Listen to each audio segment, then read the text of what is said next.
Hopefully you have viewed the video that preceded this presentation. If you've not, please close this PowerPoint and review the first video selection. I will be referring to it throughout the first lecture.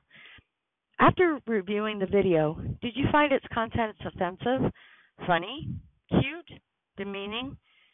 Do you know why you had the reaction that you did? Chances are, if you came up in the late 1980s or early 1990s, you may recognize the references to Alizé, Pagers, and Bartles and James. If you were around in the late 1970s, you probably remembered Three's Company, a television show that presented the sexual revolution that was taking place at the time. If you are a millennial, someone born in the late 1990s, you probably recognize Justin Timberlake, Andy Samberg, and Lady Gaga. These differences in what we see and our perceptions about the humor, or lack thereof, of the same video has a lot to do with the society we live in and the process of socialization. Sociology is the one course you already know a lot about.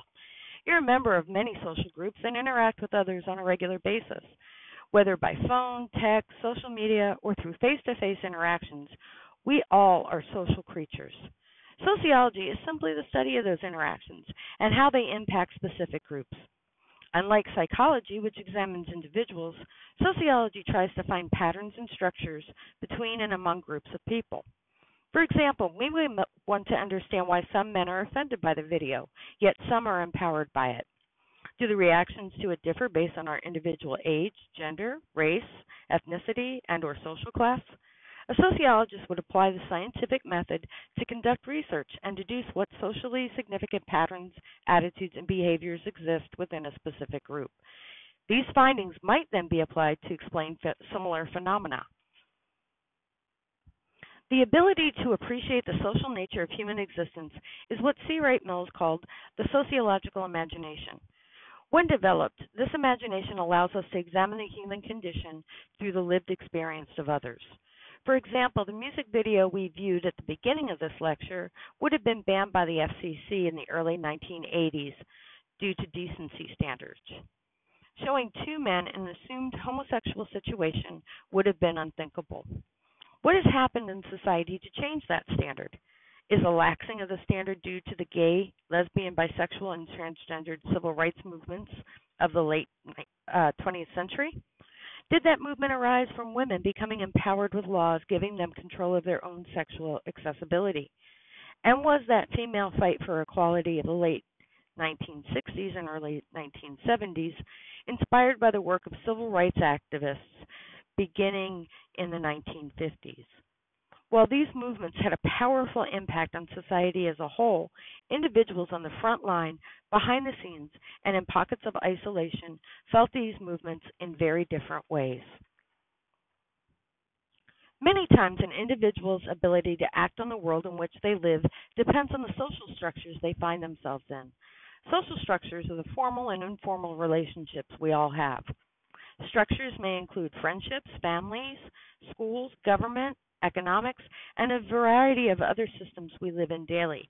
Each structure dictates how and in what ways a person chooses to act publicly or in private, or is allowed to act.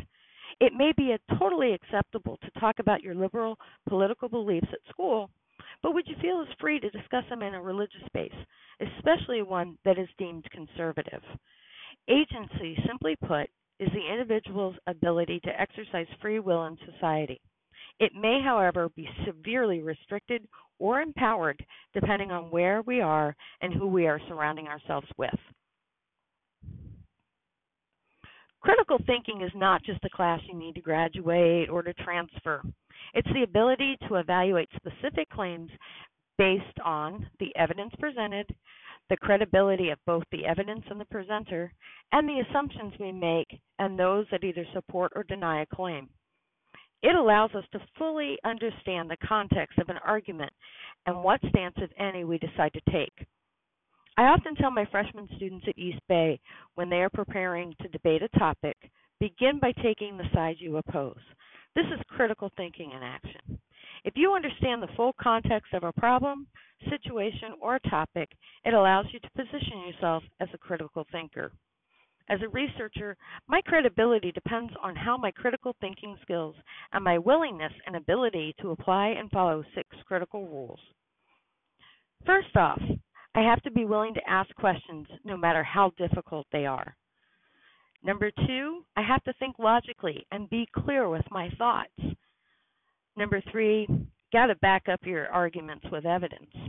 And number 4, think about all the assumptions and biases, including your own, that underlie all studies. The 5th one, avoid anecdotal evidence.